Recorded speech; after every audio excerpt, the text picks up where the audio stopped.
Gloire.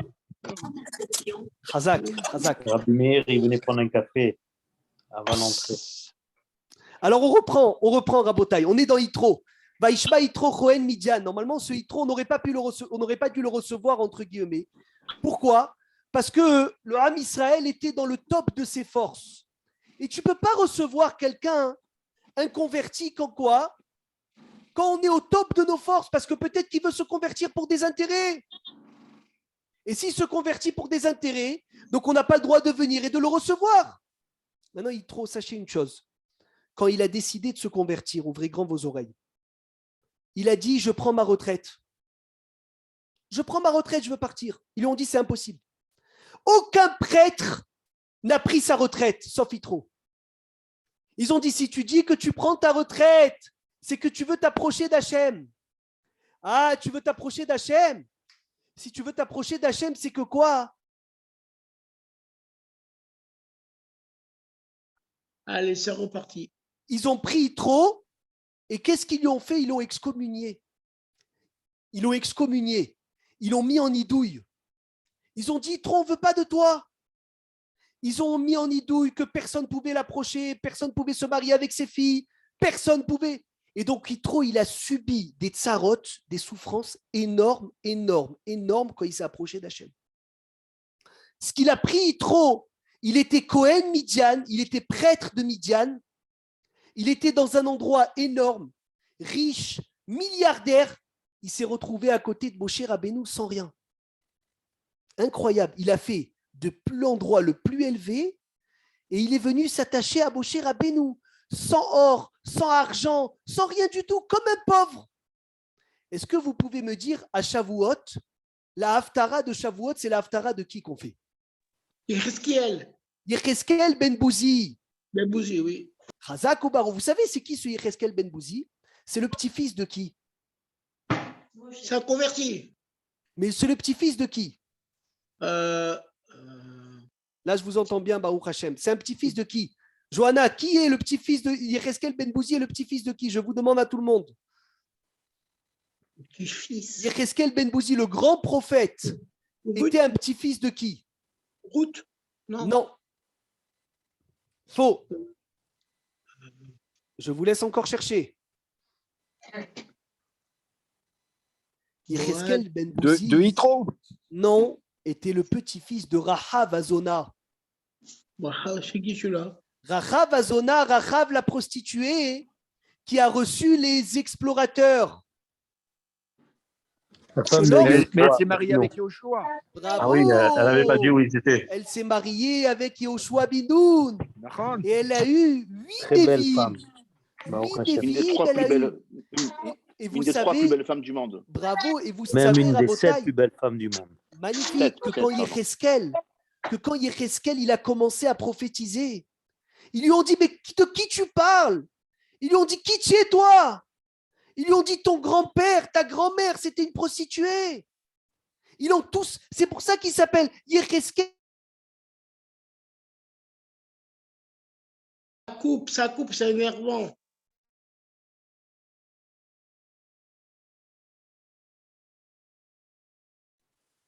Alors il a reçu il a reçu le même bisayon que Yitro. Comme Yitro, ils l'ont méprisé, Yecheskel Ben Bouzi aussi, ils l'ont méprisé. Ils l'ont méprisé, ils lui ont dit, mais toi, ta grand-mère, elle était Zona. Comment tu viens? Comment tu prophétises? Qui encore a reçu des bouchottes terribles, des hontes terribles, Rabotai? C'est qui a reçu encore des humiliations terribles quand il s'est approché de Dieu?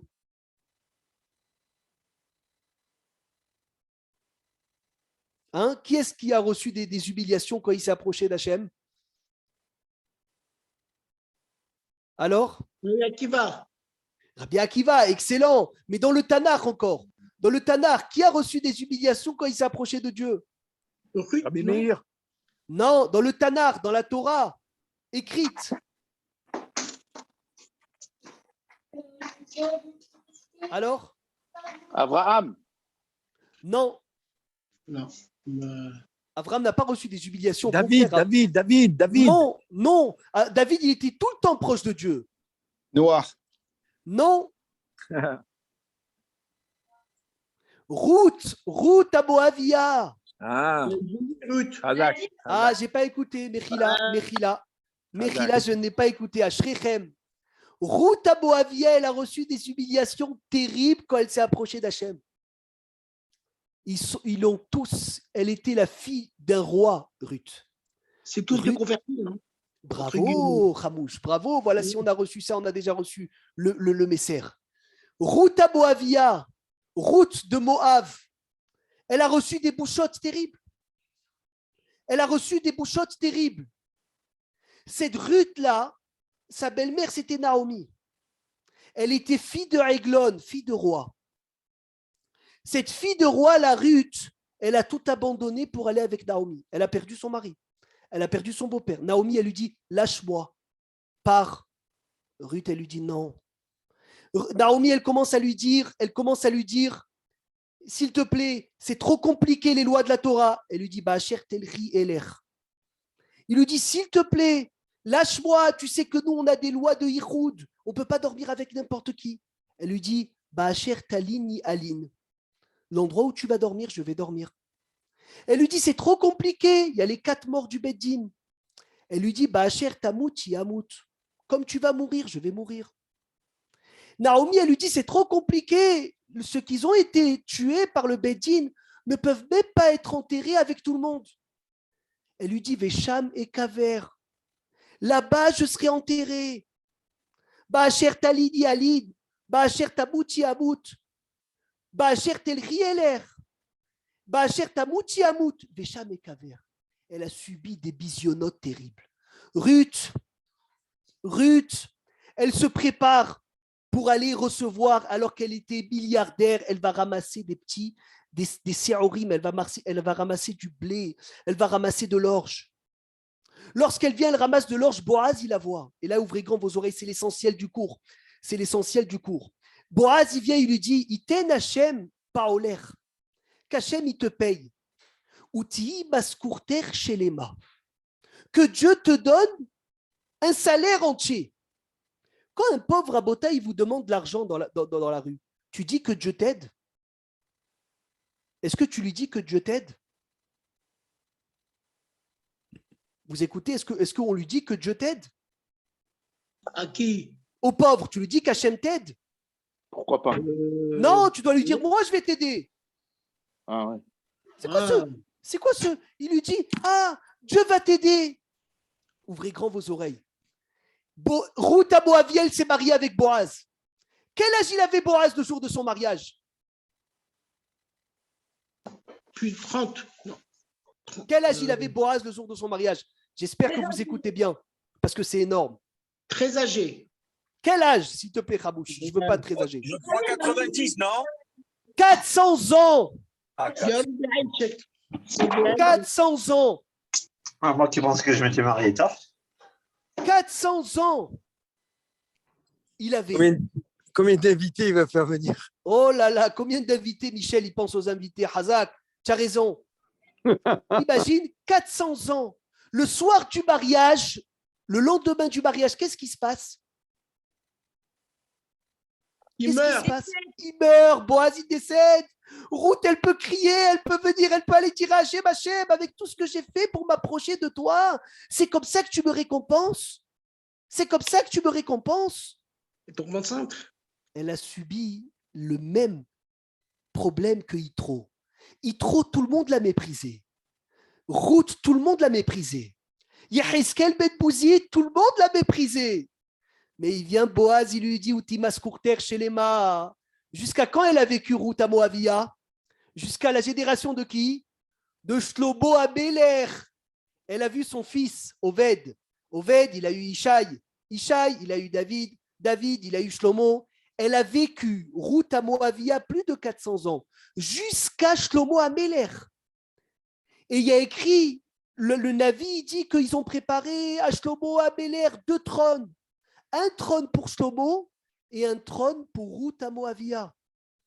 Ruth, elle était assise à côté de Shlomo, son arrière-arrière-grand-mère. Qu'est-ce qu'il lui dit, Boaz? Uti maskurter. C'est quoi le mot? Uti maskurter. Qui se rappelle? Dans la Megillah de Ruth, outil, Shalem, Shelema, Shelema. Al-Tikre Shelema, et là, Shlomo. Shlomo. Ah. Ta basse-cour, ton salaire, ça sera hein, que tu vas vivre jusqu'à Shlomo. Fait. Outil, basse-cour, terre, Shlomo.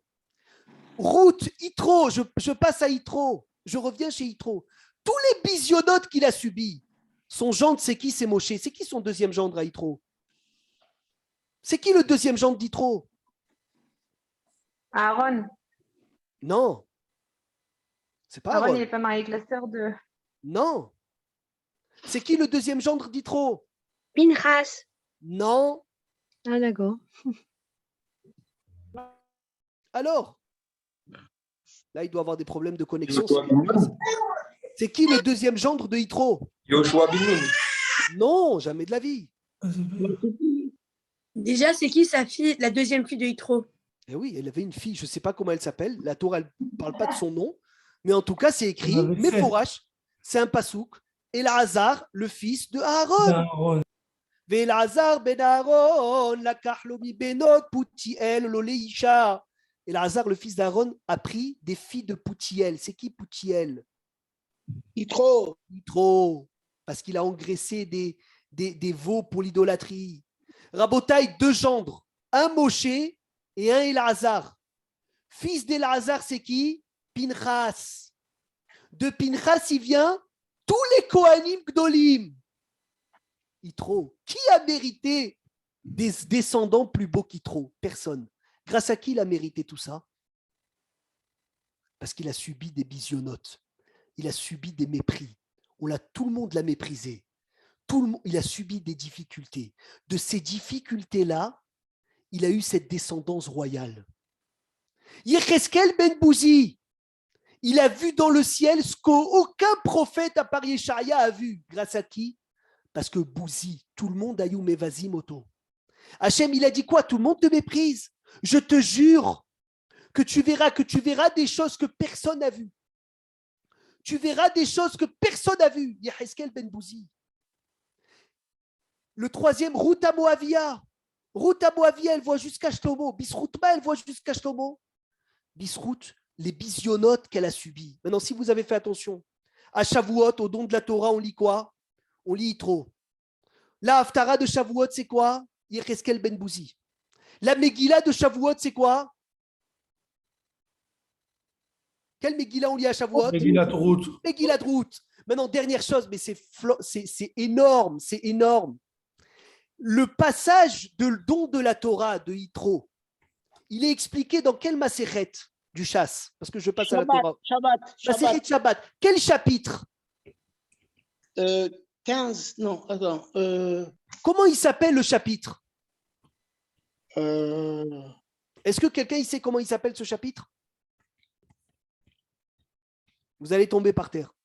Il s'appelle Rabbi Akiva. Rabbi Akiva est un descendant de quoi? De convertis. Tout le don de la Torah tourne autour de qui? Autour des convertis. voilà. Et tout le don de la Torah tourne autour de qui? De 4 personnes qui ont passé des bisionotes énormes. On a fait Rabotai, Ruth. On a fait Yitro, Hervé. On a fait Yecheskel ben Bouzi. Il nous manque Rabbi Akiva. C'est incroyable. Yitro, le don de la Torah. Yecheskel ben Bouzi, le grand des prophètes.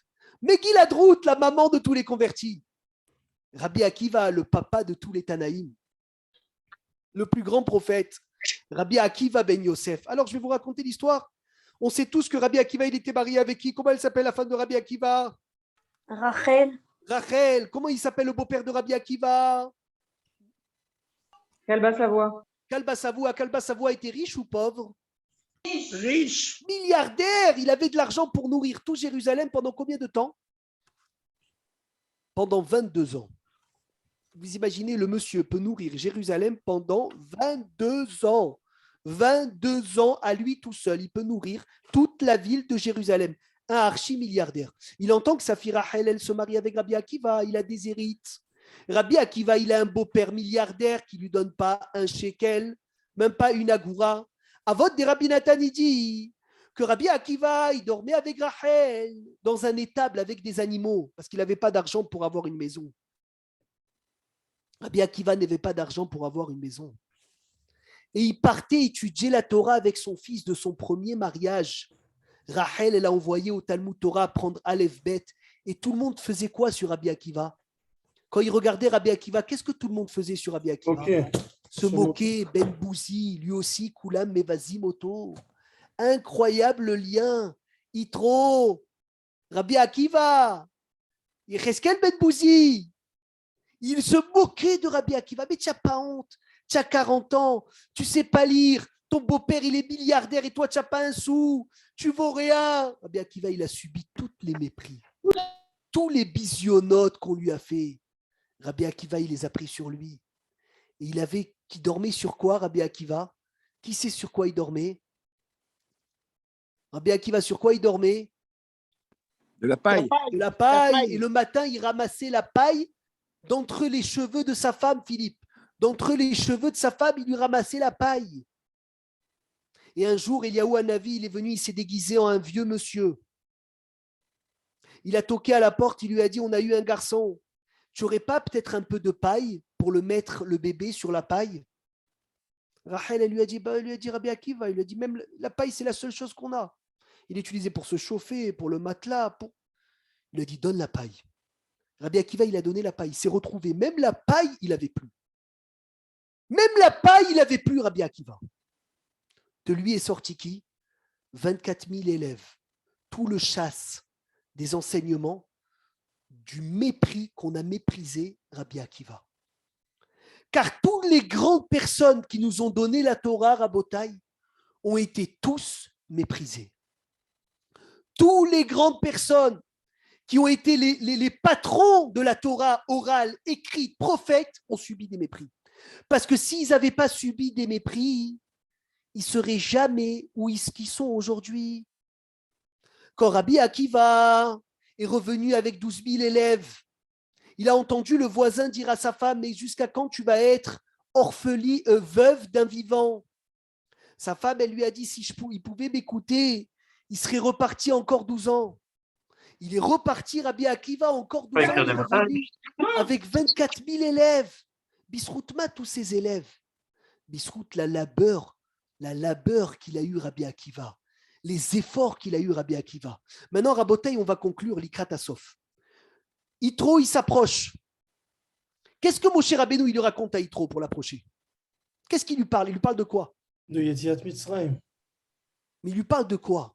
Si tu traduis le La passage. Kiryat Yamsouf et Milchamat Amalek. Non, ça c'est ce qu'il a entendu Moshe Ateya. Un truc incroyable. Vaïsaper Moshe Lehoteno, il lui raconte quoi?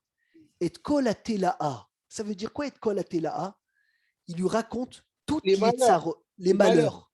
Dis-moi, quand tu veux rapprocher quelqu'un, tu lui racontes des malheurs? Quoi, tu racontes des malheurs à quelqu'un que tu veux rapprocher? C'est pas idéal. C'est pas idéal. C'est quoi ça? Il nous raconte des malheurs. Qu'est-ce qu'on a posé au début du cours à Botaï? Une Kushia Hatsuma. Pourquoi est-ce qu'on ne mentionne pas les louchot qui ne sont pas été dans le Haron? Alors regardez ce qu'il dit Ramchal, Rabbi Moshe Haïm Lusato. Il a dit que le Rocher, c'est un peu profond, accrochez-vous bien, qui a Rocher ici, Bataor, car l'obscurité est la raison de la lumière. Car sans l'obscurité, il dit le Ramchal, personne ne serait arrivé dans la lumière. Car si on n'avait pas passé des moments durs, on n'aurait jamais passé des bons moments. Comme ça, il dit le Ramchal. A Rocher ici, Bataor, qui n'a falti kamti. Je suis tombé, donc je me suis levé. Si je n'étais pas tombé, je ne me serais pas relevé. Qui est chef Bahocher, quand je suis dans l'obscurité, Hachem or li. Hachem, tu es ma lumière. Si je n'ai pas d'obscurité, je n'ai pas de lumière. Il vient Yitro se rapprocher du peuple juif. Moshe Rabbeinu, il attrape, il lui dit, sache une chose, si tu veux faire partie du Ham Israël, tu dois savoir que tu es obligé de passer des moments durs. Parce que les moments durs vont être la raison de ta réussite. Parce que tu veux savoir pourquoi? On mentionne quel louchot à Shavuot? Les brisés ou les pleines? Les brisés. Parce que le Ham Israël s'est construit des louchot brisés. Pourquoi est-ce qu'on garde les louchot brisés dans le Haron? Parce que toute la réussite du peuple juif, c'est qu'on a été brisé. C'est parce que quand on a subi Rabotaï des épreuves, quand on a subi des fois, on a été brisé. C'est ça la raison de la lumière. Ces 4 versets magnifiques, je ne sais pas si on se rend compte le ridouche. Ce Yecheskel ben Bouzi serait jamais Yecheskel s'il n'y avait pas le Bouzi qui le méprisait. Ruta Boavia, pourquoi Boaz il lui a dit Dieu va t'aider, il n'a pas voulu l'aider? Parce qu'il savait, Rabotaï, il savait que ce bisaïon qu'elle avait allait construire toute la descendance du Mashiach. C'est grâce à ça. Pourquoi est-ce que Moshe il raconte les tsarot à Yitro? Parce que c'est avec la difficulté qu'il va se construire pour avoir le don de la Torah. Mais Aussi, Yitro, il va avait pas déjà l'avoir. fait tchouva au moment où il revient. Il était en train de faire tchouva. Mais quand Alors, Moshe Bitouk, arrive parce que d'Égypte, Gabriel, il dit Hazak ou Baruch. Moshe, il a accepté Yitro au don de la Torah. Regardez ce qui est écrit juste après. Le pasouk d'avant le don de la Torah. Chapitre 18, verset 27. Vaïshalach Moshe et Roteno. Vaïelerlo el arzo. Moshe Rabbeinu, juste le pasouk d'avant le don de la Torah. Il y a écrit Moshe, il l'a renvoyé. il le Comment il l'a renvoie à renvoyé? Midian. Pourquoi il le renvoie? Il est venu. Tu as emmené ta femme, tes enfants. Emmanuel, pourquoi tu renvoies Yitro? Parce que Yitro, il voulait porter la Torah à Midian.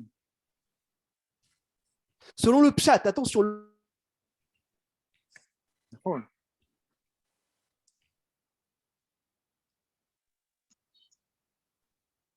Ah, c'est coupé. Dommage. Ça se coupe. C'est dommage, dommage. Raval. Est-ce que c'est bon? Rabbi Meir, ça a été coupé. C'était coupé, Rabbi Meir.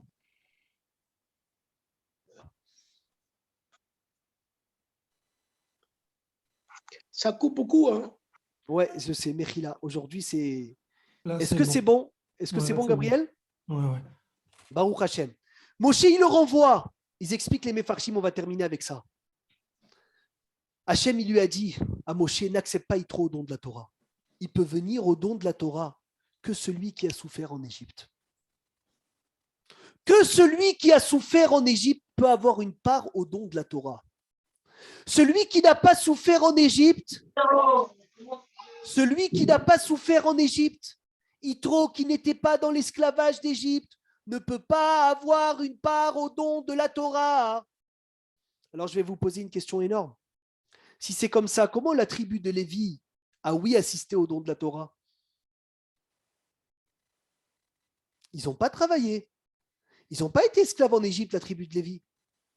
Non seulement ça, mais c'est les seuls qui n'ont pas fauté après. Ah, alors ils n'auraient pas dit assister aussi.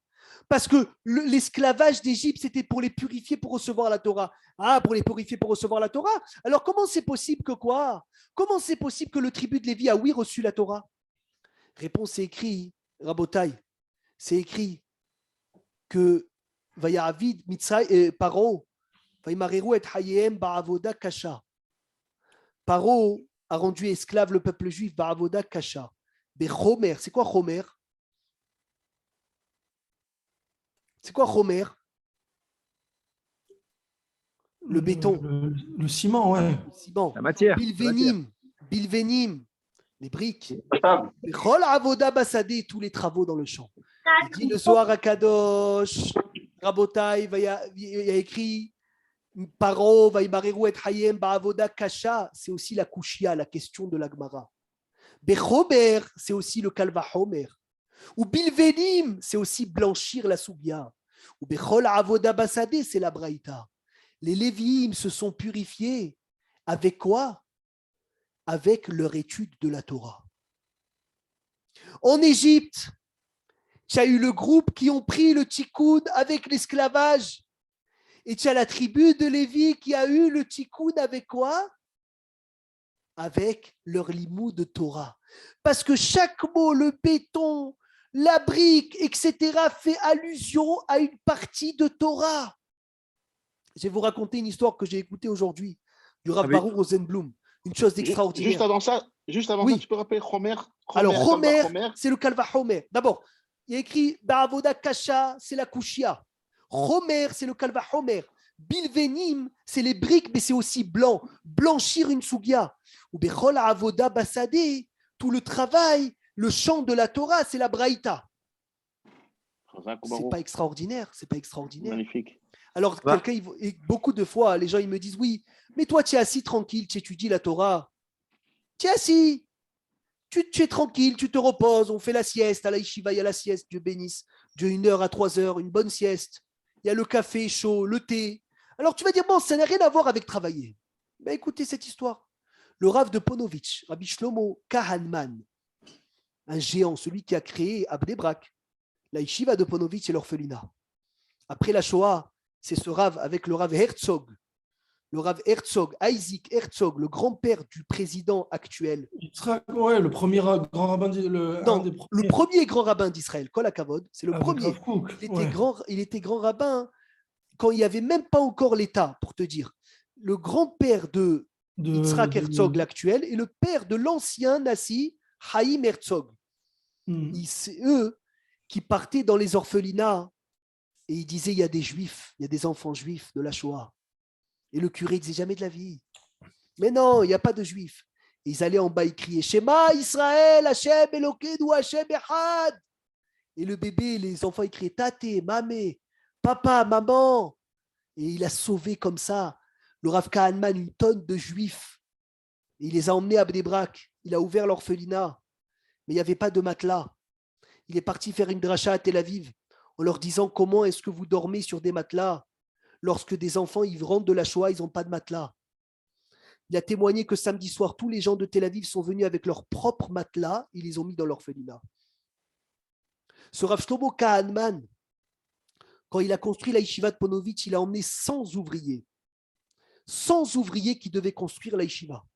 C'était un travail colossal. Vous voyez les bâtisses aujourd'hui de la yeshiva de Ponovitch, c'est un travail colossal. Un jour, il les a emmenés. Ils devaient travailler Bechomer, au Bilvenim, avec la brique, avec le béton, etc. Et il a plu à torrent. Donc là, ceux qui devaient livrer le béton, ils n'ont pas livré. Donc il y a eu 100 ouvriers qui se sont assis le matin. Ils ont dit hey, Rabbi, il n'y a pas de travail. Par contre, attention, tu nous payes. Tu nous payes. Nous, on est venus, on veut 10 lirotes. C'était 10 lirotes la journée. Il leur a dit il n'y a pas de problème. Mais regardez, comme vous ne travaillez pas, vous allez rentrer à la yeshiva. Et de 7h du matin à 4h de l'après-midi, les heures de travail, on va étudier une souga de Baba Batra. Compliqué. Ils ont dit quoi, Rabbi, on va étudier. Ils sont rentrés, ils se sont cassés les dents. Ils n'ont pas réussi à tenir. Il leur a dit mais comment vous arrivez à faire le béton? Vous n'arrivez pas à comprendre une souga profonde? Il a dit oui, monsieur. Des fois, à Rabotai, c'est beaucoup plus facile d'aller travailler que de s'asseoir et de se casser la tête sur un morceau de Gemara. Alors en Égypte, il y avait Chomer et Lévénim, mais il y avait 2 sortes de Chomer ou Lévénim. Il y avait ceux qui le faisaient, le brique et le béton. Et il y avait les Shevet Lévi qui l'étudiaient, qui faisaient le Kalva Chomer et qui blanchissaient la Sougia. L'un n'était pas moins grand que l'autre. Ils étaient au même niveau. Ils se sont blanchis au même niveau, à ce niveau-là. Et ils sont arrivés les deux à Matan Torah après. Mais Yitro, qui n'a pas assisté à ça, ni à l'étude, ni à l'esclavage. Moshe Rabbeinu, il a dit, on ne veut pas de toi. On ne veut pas de toi pour recevoir la Torah. Et donc, le pauvre, il a subi encore une chute et il est quand même revenu. Et tous ces gens-là qui ont donné la Torah, c'est des gens qui se sont donné leur vie pour la Torah. Et avec tous les chutes, ils ont réussi à se relever. La journée, elle commence de quand, Rabotai? La journée, elle commence à partir de quand dans la Torah? Netzachama. Non, faux. Shabbat, tu le fais rentrer demain au le net, soir. La veille. Baal Shem Tov, il dit Vaïere, Vaï Boker Yom Echad. Ah. Que parce qu'il fait nuit, il fait jour après. Maintenant, si vous me permettez, quelle heure il est là, Rabotai? Quelle heure il est? Quelqu'un, il a l'heure? Et 2h20. Magnifique. Alors, si encore un petit ridouche, parce qu'on a été coupé, le Yetzirara, il nous a coupé un peu, on va rajouter un petit ridouche, Be'ezrat Hashem. Sur cette même logique, il faudra retravailler ce dossier. Yecheskel Ben Bouzi, Ruth, Yitro et Rabbi Akiva. Ben Ishraï, Rabbi Yosef Haïmi Bagdad, Sruto Yagen Alenu. Il dit le Ben Ishraï, comment tu expliques qu'on a eu besoin de passer 40 ans dans le désert? Sony, 40 ans dans le désert avant d'arriver en Israël. Il dit parce que 40 ans dans le désert, on a pu venir pour apprécier la terre d'Israël. Parce que Eret Israël, la Torah et le peuple et le Olam Haba se fait acquérir par des épreuves. Et s'il n'y a pas les épreuves, il n'y a pas Israël. S'il n'y a pas les épreuves, il n'y a pas la Torah. Et là, le Ben Ishraï raconte une histoire, un machal bien sûr, merveilleux, d'un couple qui a adopté un enfant depuis l'âge de 1 mois, qui n'a jamais dit merci. Ils lui ont tout donné. Un jour, il avait 13 ans, il a emmené un copain à lui de l'école. Le copain de l'école, il goûte le poisson, il dit « Oh là là, quel poisson! Qu'est-ce qu'il est bon le poisson de Shabbat! Merci, merci, merci, merci, merci !» Motsei Shabbat, la femme, elle dit à son mari, elle dit « Regarde celui-là, on l'a adopté. On lui a tout donné. Il n'a jamais dit merci. L'autre, on l'invite un Shabbat, regarde comment il dit merci. Demain, tu le sors de la maison. » Le couple ont pris la décision de sortir leur fils adoptif de la maison. Le père, il a dit, Mehila, mon fils, tu sors de la maison. Prends des boîtes de thon, du fromage, du pain, etc., des boîtes de conserve et sors. Je vous la fais rapide, il est sorti. Il s'est mis à pleurer. Il n'avait pas où dormir. Alors il passait d'une synagogue à une autre, d'une serouda à une autre, d'une askara à une autre, d'un kidouche à un autre. Une semaine après, le père, il commence à être mitgagé, il a des languissements à son fils. Et il va voir, il va le chercher. Lorsqu'il vient, il va le chercher, le petit. Il lui dit, alors mon fils, comment ça se passe ta vie? Il a dit, papa, depuis que tu m'as jeté de la maison, j'ai plus de vie. Il lui a dit, alors viens, je t'invite maintenant pour un Shabbat. Le fils, il revient pour un Shabbat et là, il goûte le poisson. Et il dit, hé Zédag, quel poisson incroyable, il est bon. Il est bon. C'est magnifique. Il a dit, Rabbi, il a dit, comment c'est bon ce poisson? Merci papa, merci maman. Comme ça, pendant tout le Shabbat. Samedi soir, le père adoptif, il lui dit, mon fils, tu peux rester. Reste à la maison, on t'accepte à la maison. Il a dit, le Ben Ishraï, si ce fils n'avait pas été jeté dehors, il n'aurait jamais pu apprécier le Shabbat de la maison. Ce qu'il a été jeté dehors, c'est les 40 ans dans le désert. Ce qu'il est revenu à la maison, c'est Eret Israël. Mais ça veut dire Magnifique. que l'enfant, quand il dit pas merci, ça veut dire que c'est le peuple d'Israël avant l'Égypte. Non, ça veut dire que malheureusement, dans le désert, on a passé plusieurs problèmes. Tu peux le voir comme des problèmes, mais c'est les problèmes qui ont fait en sorte qu'on a pu avoir Eret Israël. Kinafalti, kamti, je suis tombé, donc je me suis levé. Non, on a fait notre tikkun. Le Ben Ishraï dit dans le désert, les 40 ans dans le désert, on a réparé tout ce qu'il fallait réparer pour être apte à rentrer en Israël. Elle est morte. On peut appeler ça un tikkun. Bien sûr, il y a eu un tikkun. Dans le gouffre, toi, tu ne vois pas le tikkun, mais dans la Pnibiout, il y a un tikkun. Il y a un tikkun même qui est énorme, qui a été fait. Et chaque chose qu'on a reçue, chaque chose que Yitro il a reçue, chaque chose que Rabbi Akiva il a reçue, chaque chose que Ruth Moavi elle a reçue, chaque chose que Yaheskel Ben Bouzi il a reçue, c'était pour avoir le cadeau. Et on va finir avec ça, Rabotai. Quand on te dit Eret Israël Niknet Beisourin, la terre d'Israël est acquérie avec des épreuves. Quoi? Il y a besoin d'épreuves? Si c'est un cadeau, pourquoi des épreuves? Il dit le Ritva, s'il n'y avait pas d'épreuves, personne ne se serait attaché au cadeau.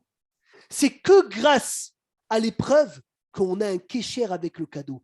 Parce que l'achat du cadeau, c'est l'épreuve. Qu'on puisse voir Bezrat Hashem toujours la lumière, même dans l'obscurité, et qu'on utilise l'obscurité pour être la raison de la lumière, comme Yitro, et comme regarder tous ceux qui tiennent dans l'obscurité, qu'est-ce qu'ils ont mérité? Et Cheskel, ce qu'il a mérité, Ruth, ce qu'elle a mérité, Yitro, ce qu'il a mérité, regarde tous ceux qu'ils ont mérité, tu vas comprendre en fait la raison du Hosher. Hazak au Baruch Shabbat Shalom à dimanche, Bezrat Hashem.